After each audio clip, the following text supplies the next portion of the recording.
can tell by the red light. Great. Let's get going. Hey guys, what's up? Welcome to another episode of Coffees for Closers. Got a special today. Got James and Spencer. So today I think we're just gonna have a wrap. We're gonna talk about Spence. So Spence is the COO of Scope, which is like the holdco that houses Sales Sniper and Sniper Media. James is obviously James. So we're all gonna have a chat. Gonna find out like what's inside the head of the man that runs the operational fury that is Scope. So if you like this kind of content, make sure you like and subscribe.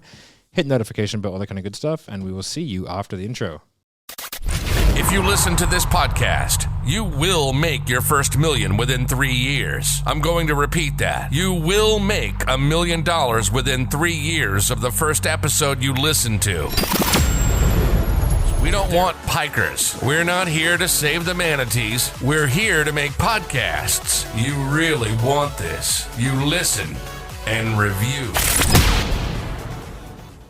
Put that coffee down. Spencer.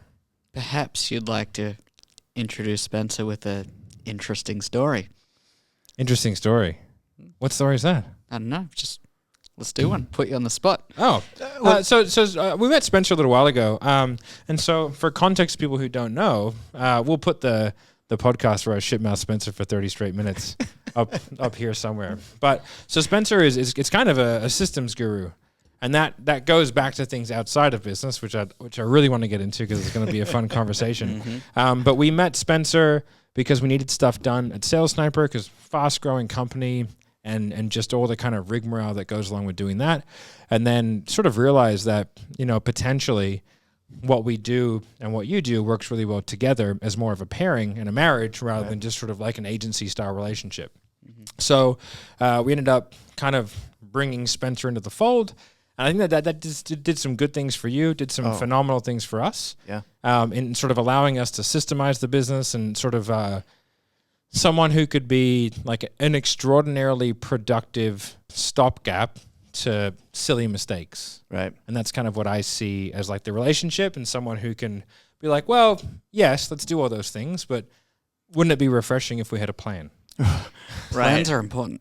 Yeah, and there's a big difference between growth mentality and scaling mentality. And what was great about Sniper is your guys' growth mentality and ability was incredible, like best I've ever seen. And my company was over-infrastructured. So we focused on scale, but we weren't really great at growth. So when we originally met, it was like, oh, great. You consult for me, I consult for you, and then we just realized we were just like passing money back and forth. And we literally were, yeah. Right. And then when you took a look at it, we were just passing money back and forth. And you've got an entity with operations, I got an entity with sales. So it was like, let's just do what makes sense, right? Yeah. And just like, you know, Let's combine it. Come together, acquire my company, and you know, it's been just it's been fun ever since. Yeah. What I'm sort of interested in though is like. What is it that you think gave you the inherent capacity? Because like we were sort of talking yesterday when we were at dinner, and it was like your like superpower. Like I'm good at selling people. Like I think I have a pretty good mindset and or like decision making process that allows me to make, I think, decent decisions when it comes to growth and scale and all that kind of stuff. But what I don't have is like the ability to sort of break that down into any sort of process that someone could follow. It's just like that's my brain works that way. And so like what is it that has allowed you, whether it be past, present, future lives or whatever it may be, that has given you the ability to go, okay, like I can extract things from people. Because like what I did with you yesterday was like I brain dumped with you for 2 hours and we came out with, well, this is your work life. Yeah. And I was like, oh, that's like a way more reasonable way of doing it than what I have been. And it's going to be more productive. I will have more information and I'll be able to make better decisions with less actual work, which will give me more creative bandwidth and yada, yada, yada. And so like, I haven't met anyone else who can do that. And you've been able to do that with people like myself, but more impressively, people like Marco, who are like beautiful mind geniuses at certain things. And like English is a second language. And you've been able to do it with a breadth of different people and different industries and stuff like that. So like, what is it that you think, how did you get there? I mean, there are some people that are just born with gifts, you know, 7-year-old kid just sits in front of a piano and just, it makes sense to them. Yeah. Right. So a savant. Right. And I was just born with the ability to be able to deconstruct someone's consciousness and be able to show it to them and be like, is this what you mean? And so, and then it's like, yes, no. If no, well, then what do you mean? And you extract more until it makes sense. And that's the totally different approach that I have to operations than everybody else is. Typically, you get someone with a project management background, and it's like, hey, here's how you do things, and I'm going to drive this thing forward. Whereas I extract the way that you function, so life makes sense for you. And then I can do that with multiple people and then make all that work together. Yep. So essentially, it's creating a giant brain from a bunch of different arms of genius, so it all works together. Interesting. The reason I put you on the spot to tell a story about Spencer and introduce him is because when you first joined the company, we brought you out to our retreat about, 6 months ago. And I got really put on the spot to introduce Spencer.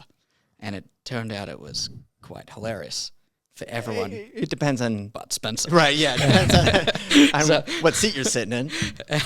And funny story for the people listening, probably a lot funnier for the others involved in the retreat. Will was supposed to introduce you. Right. He knew a bit more about what you were doing and had worked with you. Right. At that stage, I wasn't overly involved and hadn't gone through the process that you'd gone through, other than us having that first initial interview with Spencer and discussing some side projects and whatnot. And 2 minutes before Spencer was about to come on and present and do his talk, Will goes, hey man, I gotta go, I gotta take care of this. Can you introduce Spencer? And I went, yep, I've got a great story to tell, which will really set the scene. So I go to Spencer, hey mate, this is how I'm gonna introduce you. And he goes, oh no, you can't say that. That's my entire presentation and you'll ruin it. And I just went, great. Yeah, you're going to tell the story of how I optimized Marco's workflow to where he could start taking weekends to himself, and it opened up an hour a day where he was able to take 5 more sales calls. And I'd love you to explain that. Yeah, That'd be sure. great to go into. Anyway, so I get up on stage and I'm going, so this is Spencer, and just went, what do I say? It just went, Spencer is the worst sales guy I've ever met. And immediately went, But it's funny because it's actually not. what a dick. But like, Yeah. Right. it's really funny because you're actually like you're actually. I think now that I've come around to understand the way that you communicate, you're actually really good at sales and like persuasion and influence, not in like a traditional ISO coaching and consulting type way, Right. but you're an extraordinarily persuasive person. However, you need more time with someone. Right. So there's a difference between sales and seduction. I'm Yeah. great at seduction, which does require a little bit more time. I mean, Yeah. we can tell by the way you're working that mic. I bet everybody can tell. Yeah. Yeah. In the first conversation that I had with Marco, he didn't like me very much. And the first conversation that we had together, Matt, you were pretty annoyed by the way that I was pitching, my services. He's like, who the fuck is this guy? Like it didn't make any sense because I'm talking about calendars and shit like that. Yeah. It's contextually poor, but like, but I think that was actually more the fault of the people who had me on that call and hadn't understood what was sort of happening. And I think that you had and it's actually really difficult to sell in an environment where you don't understand the core problem that you're trying to fix. Right. It's actually basically impossible because you're just kind of grasping at straws. And for me, like I am so like, and it's a fault of mine. I'm so intolerant of like lack of being concise. Right. That, but you didn't have anything to be concise about. Right. And so it was sort of like there was a whole bunch of things there. But as soon as there was a couple things that you said where I was like, okay, I think I can extract what you mean, right. and I can see value in that. So let's do that. And I'm very glad that I did. But I think one of the things that I'm super interested in is like you said you can sort of keep extracting, and that to me is like, does that come down to incredible curiosity? Yeah, it's curiosity and patience. Like you need to have infinite amount of patience to be able to talk to someone and try to extract something from a genius's mind. So that most geniuses have a really time articulating how they do what they do. But the reality is that everything's a formula. It's just a complex set of formulas to create a skill set, right? And so ultimately as well, like in order for me to understand that person and that person to understand me, I have to speak their language or I have to teach them mine, right? And so I have found that it's much easier for me to just learn their language and shapeshift to the way that they receive versus being like, hey, understand me, and then trying to force it down their throat. So it's a game actually of efficiency that doesn't seem very efficient, unless you have that skill set. Okay. So like how, like, and where did you essentially first figure out that you had that ability? I've been doing all the roles and responsibilities and org charts and stuff. I started a money making club when I was 9 years old, and it was at a bowling alley. And I made up this game to gamble with people and basically hustle them at the bowling alley where my parents had a league. And I taught other kids how to do it, and I took a 30% rev share. And then I took, what was the game? So you would bet them on whether they could get a strike or not. And so like I bet you a quarter you can get a strike. They get a strike, you give them the quarter. If they don't, I had the option to double down on the spare, but they didn't. So like it was risk mitigation, right? So it was like one pin left. It's like sorry man, but if it's 7-10 split, then I'd be like okay, double down, and that's how that's how the house. Wait a second. So you're telling me Friday night we went out to bowling, had a couple of beers, and you didn't mention this and didn't try and hustle? Oh, man. I'm disappointed. There's such an eclectic array of stories that I have, and so I was definitely entertaining during that. And I considered hustling you, but I decided not to. Yeah, right. For your benefit. Right, exactly. So you're welcome. I also didn't go home with your wife, so right. you're welcome there too. Yeah, I was generous all around. Yeah, that night, that's actually a really good segue because the Spencer Burnett that. And I guess you are an onion of a human. I will say that. Some of that, like the more I get to know you, and I think it's really really fun getting to know you. You're a very interesting person, but you have clearly used your skills for good, and a little bit for the dark arts. I would say. For the betterment of Right. I would say I've used my gifts for good, and I've also used my gifts for very fun. Good. Yeah. Right. Is that camera on? Yeah. Is that a red light? Oh yeah. The red light means it's on, James. Okay. Yeah. So take me through the iterations of Spencer Burnett. So I started in the fitness industry, right? Yeah. As all sales savages right. people in this company have. You, Marco, James, Will as well. Yeah. Will ran Jim. Jimmy, Sean, Jimmy, Sean. everyone. Yeah. Yeah. And it's a rough industry. Tell me about it. Yeah. and again, I had the same strengths and issues. Like I built custom CRMs from scratch with a coder and a designer, and that's actually how I got funding. I didn't actually have any credit. They just saw how good my systems were, and the bank gave me money. Nice. Right. Eventually, 2008 came. I wasn't prepared. Lost the company. So then I was doing a little bit of fitness on the side, but then I started doing dating coaching, and because a lot of guys struggle, when it comes to like connecting with women. And I was like, I know so many great guys, but when I talk to women, they're like, oh, there's not any good guys out there. So again, like there's a disconnect. And so, and I started out by giving sex tips. And again, all that good sex is truly understanding like what drives that other person and how to get from point A to point B to give them what they want, which is an experience, not just an orgasm. So again, it's that same element of deconstructing the mindset of another human being and shape-shifting the way that you do things authentically. That's why it's not dark, in order to give them the experience that they're looking for. And from there, I started dating a girl who managed my career, was doing my social media. I didn't have any money at the time because I went broke from my fitness career. Started emceeing, events, charity events, and becoming a local celebrity. Then I broke up with the girl. She wrote a tell-all story on me called Dating Chase Walker, which you can find on Amazon today. Dating Chase. So if I buy it, we can get a signed copy? Yes. And here's the thing. If you read that book, my mom read that book because she had a huge. Like 50 Shades of Grey ain't shit. Like she wrote like, hey, here was the 2 years of what it was like to date a dating and sex expert, and it's raunchy. There's a lot of like creative things in the story, and she goes into detail. So pick up the book on Amazon. I should get like we'll drop an affiliate link. For sure. Yeah.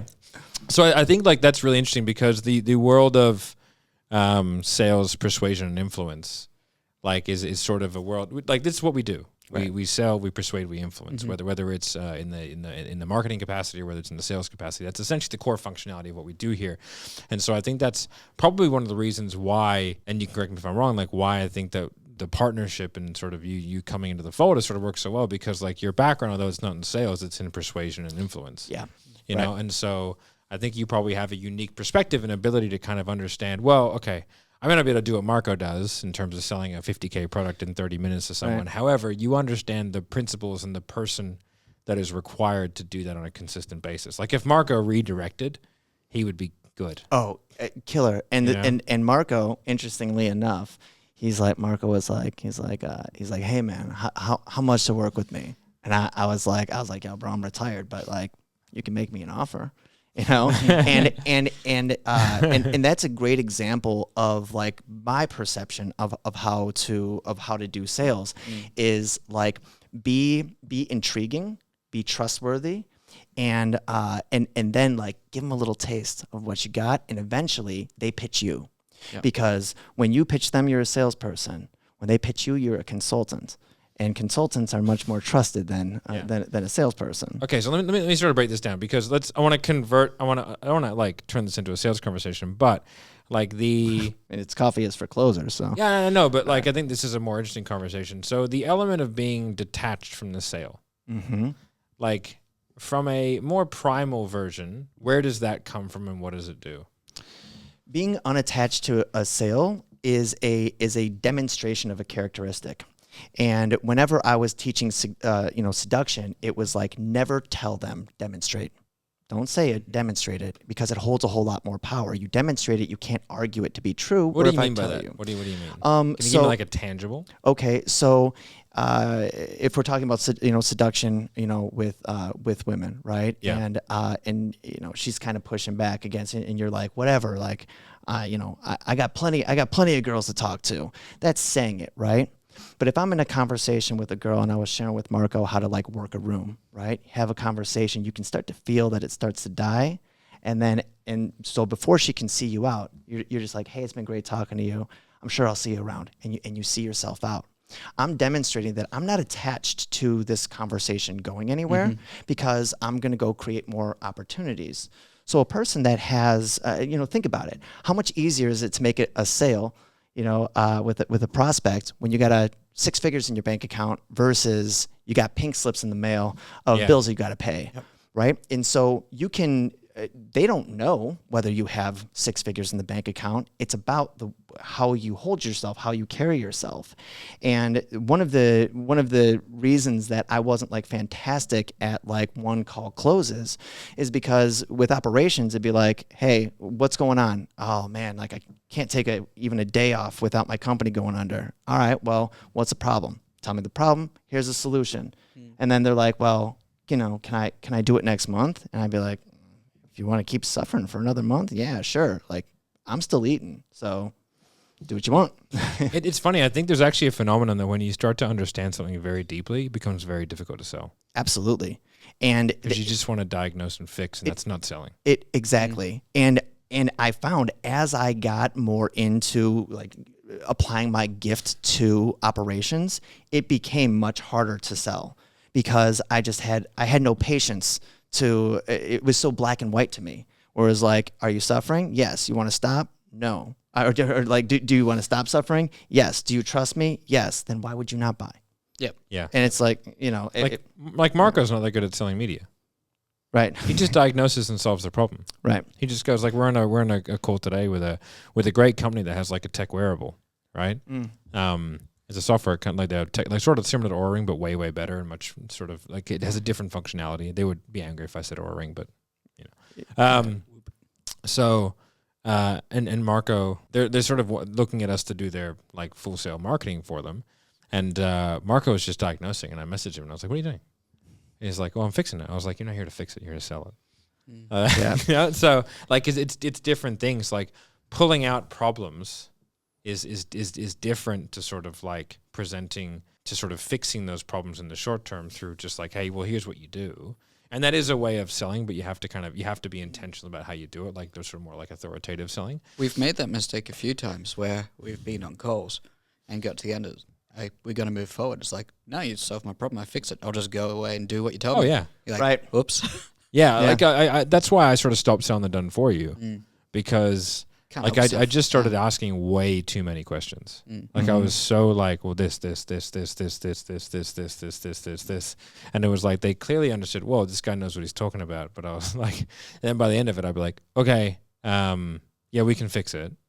You know, but it was like I'd done nothing to sort of prepare them for a sale. Right. I just diagnosed. So you gave him a free blueprint is what you did. Yeah, You know what I mean? Yeah. That's pretty much how we sold at the gyms. You know, before we knew how to sell, it was all, okay, I can solve this problem by doing this, so you want to do it. Yeah, exactly. no? And then we just try an objection handle. For Yeah, ages. it was just, and then just sort of slash and bang, which wasn't very eloquent.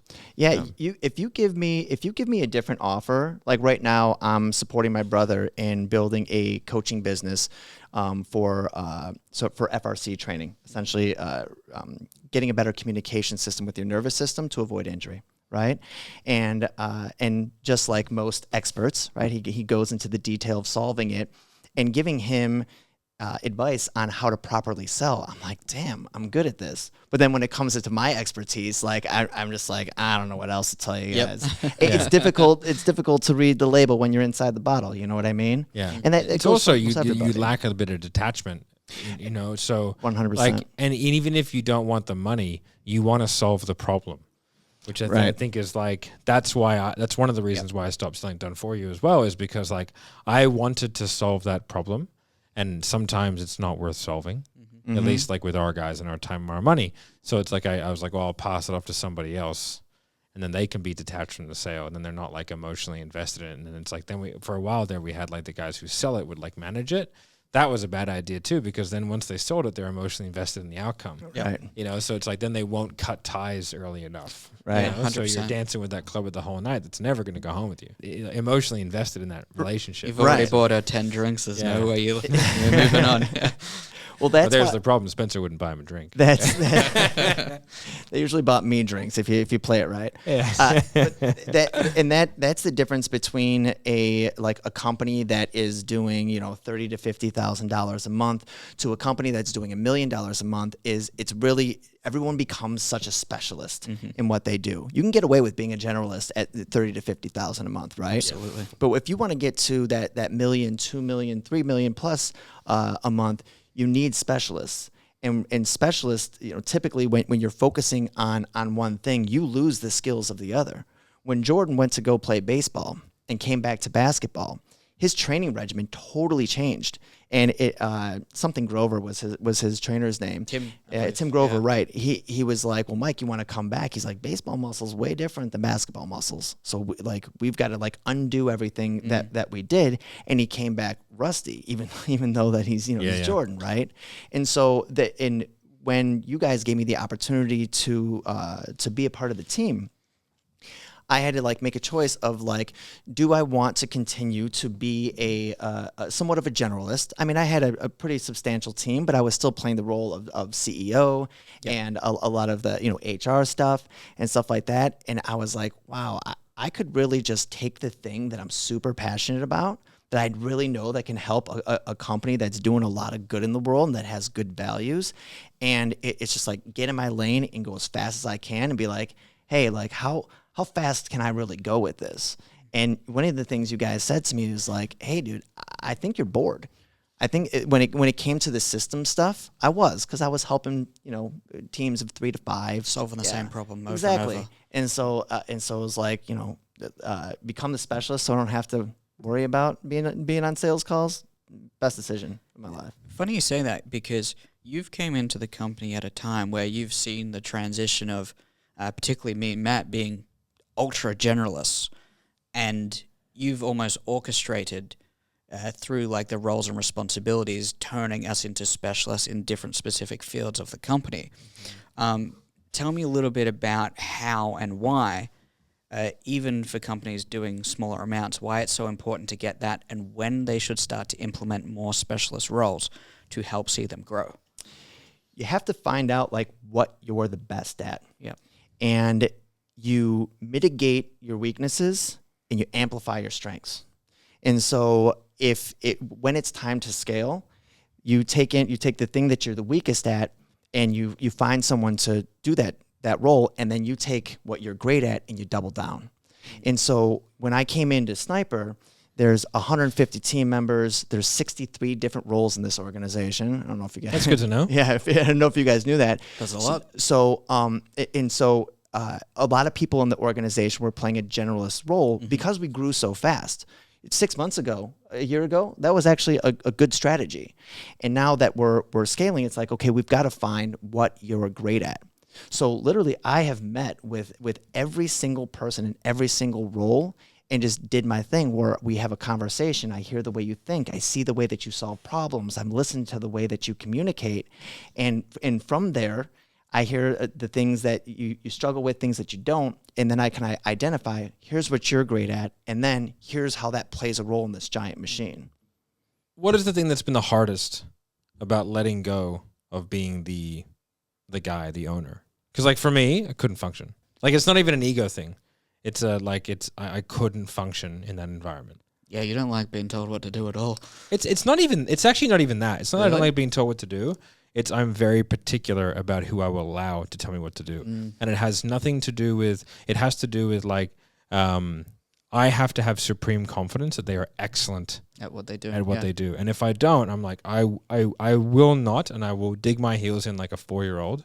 I will not do what you say. That's why I've been fired so many times. So I just built a company so I couldn't be fired. Well, wait till we get the board of directors together, and you're playing a different game. So a lot of people thought like, hey, is it going to be hard because you're like not the man anymore from like an ego perspective? And honestly, like I don't really care. Like I'm quite confident in who I am, and so like I don't need the recognition. I already know how fantastic I am. Yeah. So you tell us all the time. Oh yeah. But it's not even that though. For me, it's more like because you were an entrepreneur for a long time, like entrepreneur. My whole life, yeah. Yeah, and so this, I think this, I could be wrong, but this is probably the first time or one of the only times that you've been, I guess, a part of an organization that has a bigger, there's people and there's a vision and there's a bigger thing, and you don't have direct control over that. Right. And so I can imagine, like, now, listen, I think we tried, and I tried my best, and we did to kind of free you up and give you like, hey man, like we chatted, I was like, hey, just go into R&D mode, bro. Yeah. Just kind of do your thing. But you're still kind of beholden to something, right? You know? So the hardest thing about coming into this company rather than having my own company is authority, because it's like, okay, you trust me, and everyone here did trust me to do my job. But when it came time for others to have their opinions, at some point you got to say like, I hear you, and no, we're not doing it that way, and that took a little bit of time. Yeah. And this is the first time me and you are meeting each other face to face, like these 2 weeks that I've been here, and like one of the first things that we talked about was like, hey, like I need the authority, man. Like and we were putting together our whole database of KPIs and everything, and we had 10 people working on 10 separate projects to achieve the same goal, right? Yeah. And at some point I was like, dude, I gotta take over. Stop. Yeah, and Matt, and you were like, okay, done, authority, and I'm like, great. And as soon as you did that, the very project that we've been working on, or that you guys have been working on for 18 months to get proper data, I finished it in 9 days. Yeah. Once I had the authority, and I had the team, and the rest of the team understood that I had the authority. It was like, okay, just let me go. Sat with my headphones on for 2 straight days and sort my thoughts out, and then I just started extracting from people. And I mean, if you guys could see the boards behind us, like mapped it all out. All 9 of them. Yeah, right. And got it done. And so I would say that was definitely the most challenging thing. That's why, like, after the roles and responsibilities and stuff, we did the org chart. I went to you and I was like, you're like my 2IC now. Yeah. You're like, oh no, I didn't. I was like, well, congratulations. Yeah. I was like, right. That doesn't mean like it's just like you're like I need like you're like okay, like we pass things down, you go get them done. So then you need to have but you need to have the authority to be able to go, hey, this will be done in this way on these timelines. You guys have to do this. Mm-hmm. It's been passed on down to me, and now you have to do it. Right? And I was actually sharing with Ben as we were going over his chief of staff role. is the conversation that I had with you guys was very similar to the conversation that I have with my girlfriend, which is like, okay, you want all of these things, awesome. The answer is always yes. You tell me what, and I'll tell you how and when. And as long as you trust me, you can always have what you want. Yeah. And so it's just not a matter of you can have it now. Right. And so that was the same relationship. It's like, yo, be as creative as you want, create as many opportunities as you can. The answer is always yes. That's for you guys to decide. But I'll tell you how and when. And then if we can get if we can agree on that, then I'll deploy the whole thing. You don't got to worry about it. You guys keep creating opportunities, finding new people, and I'll make sure that things get done. But to add on to that, it's not just how and when; it's how much.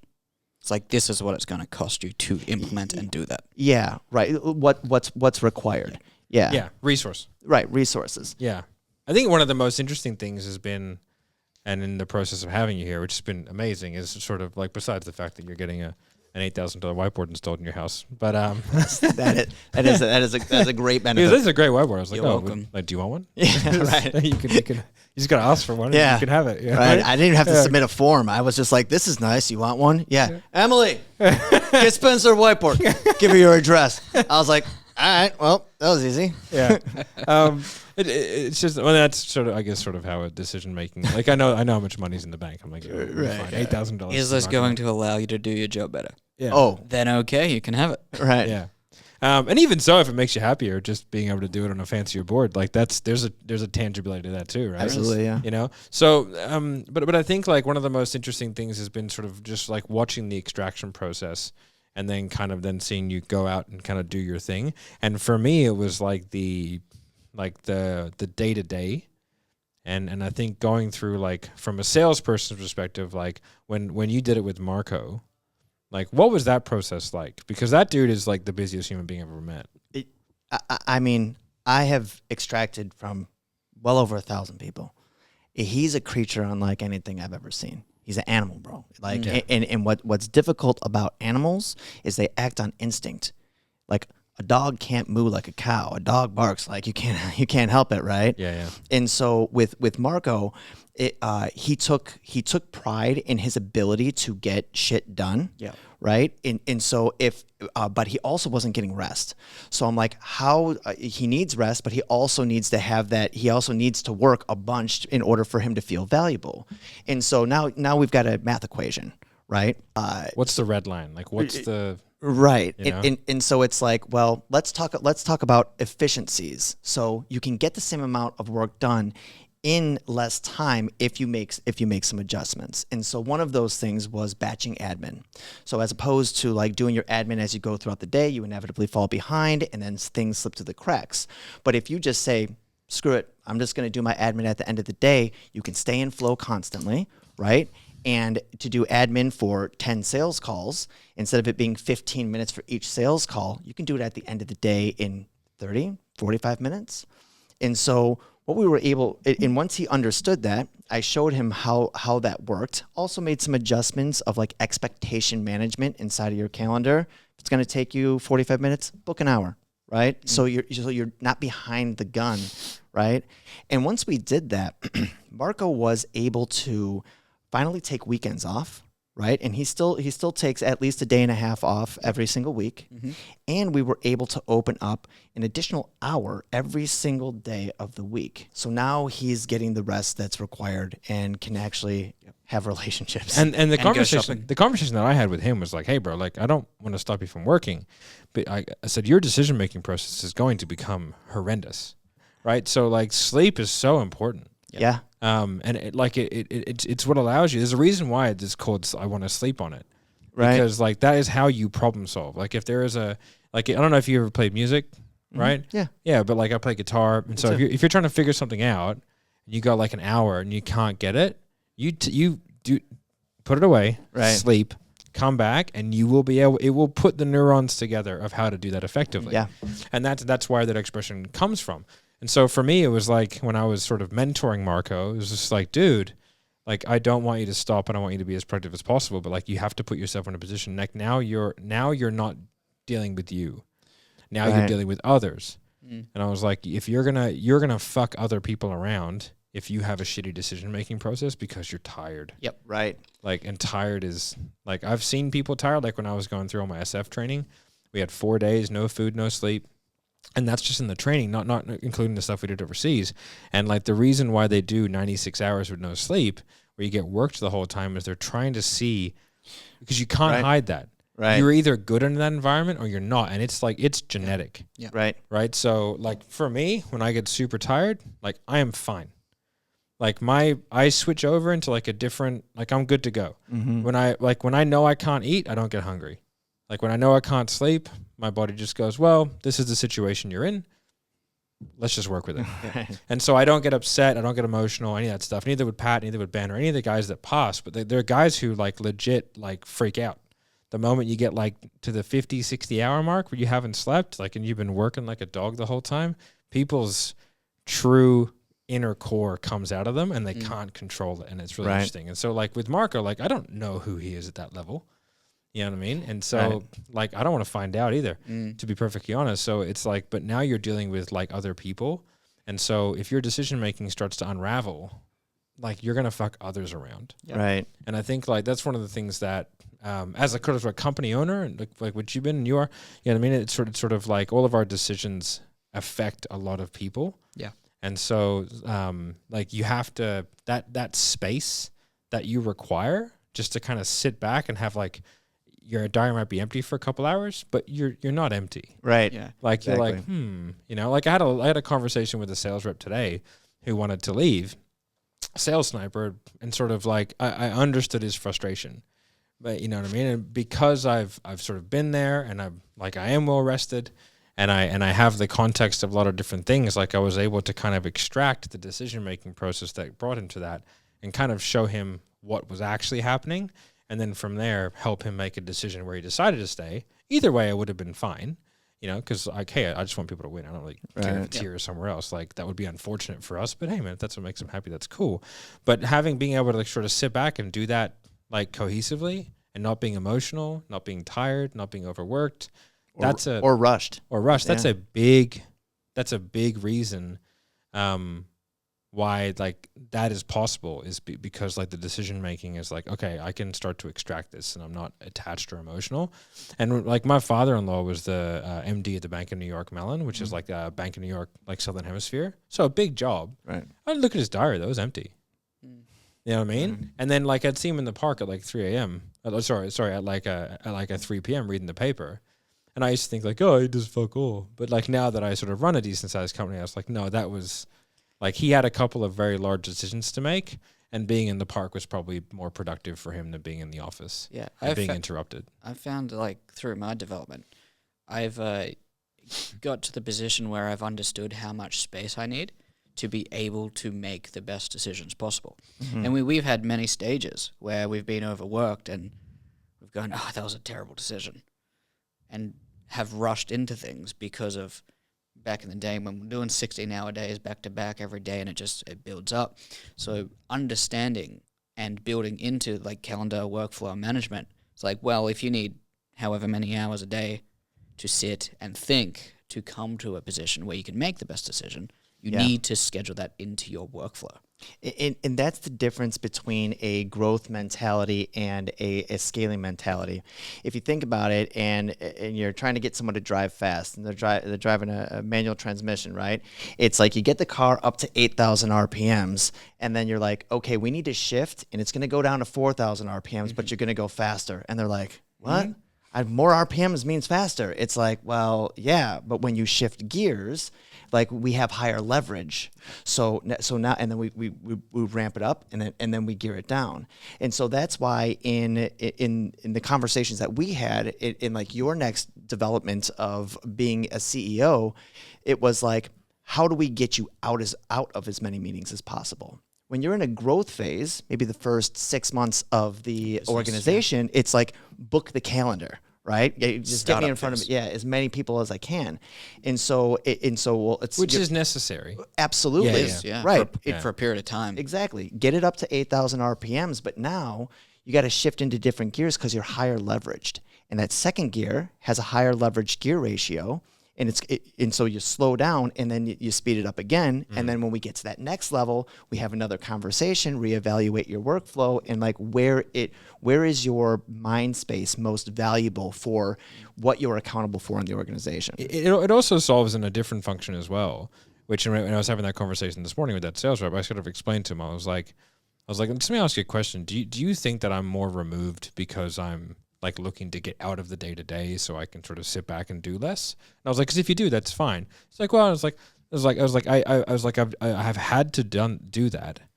Not because I particularly want to, because I do enjoy sort of interacting with people and reps and stuff like that. And like, I'll have less interactions with people, which is like not what I'm looking forward to, but it's sort of a necessary thing. But I was like, one, it frees me up for better decision making. But the second thing is like, I'm not guaranteed tomorrow. Right? So like if I get hit by a bus and I am integral to the day-to-day functioning of this business, then 150 people lose their job. Yep. So I was like, that's why Will had to become CEO of Sales Sniper, which is the big revenue generator that we have, because like there has to be someone who can run the ship. You know what I mean? In terms of like just running the day to day. And that's why we need to do that. And so like I can perform some function. I'm still the face and all that kind of stuff. But I was like, there has to be a mechanism of protection against me. Right. And so I was like, that's one of the reasons why I've done that, because like, dude, like if I'm doing everything like I was a year ago, like the moment I turn off, it's done.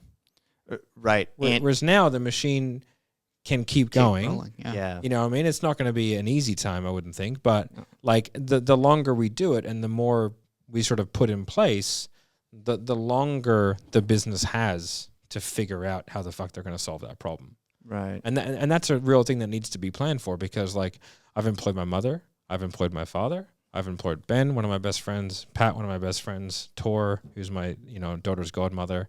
Like these are people that are important to me, so like I have to have some mechanisms in place that are going to protect them, and James and everybody. Yeah. So yeah, he was like, oh, that makes sense. And I was like, yeah, man, like I'm not lazy. Right. And, Kim was talking about this the other day of, as you start to scale, you have to think, who's the next Matt? Yeah, there has to be a succession plan. Exactly. And that's where the R&R comes into it. Yes, and that's all right. Secondary Exactly. function. Because it's like, who's the next Matt? Well, I mean, what do you mean by that? The next guy that's like kind of a charming asshole that's good at sales, right? It's gonna be on my headstone, right? Yeah, right. But it's like, well, what do you mean by that?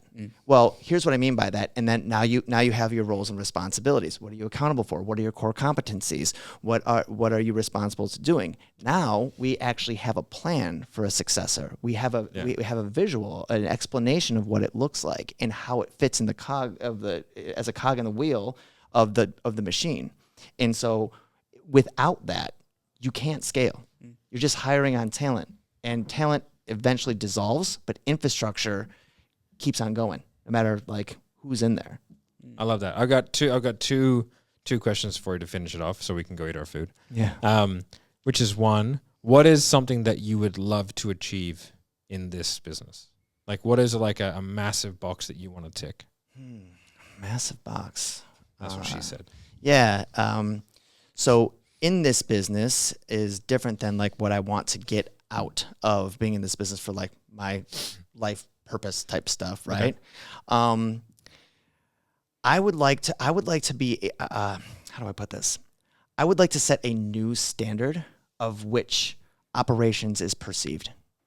There's a lot of frameworks that I believe are really unique, and it's really more so of an act of service to people as opposed to being a smart guy with a good infrastructure and good plan and just cracking the whip and getting people to do it. Do you mean that internally to the company or externally? Yeah. Internally to the company. And I would love to be able to train people so they can build their company, and we can do their marketing and sales, and we can help scale companies that are doing real things, that are really helping people.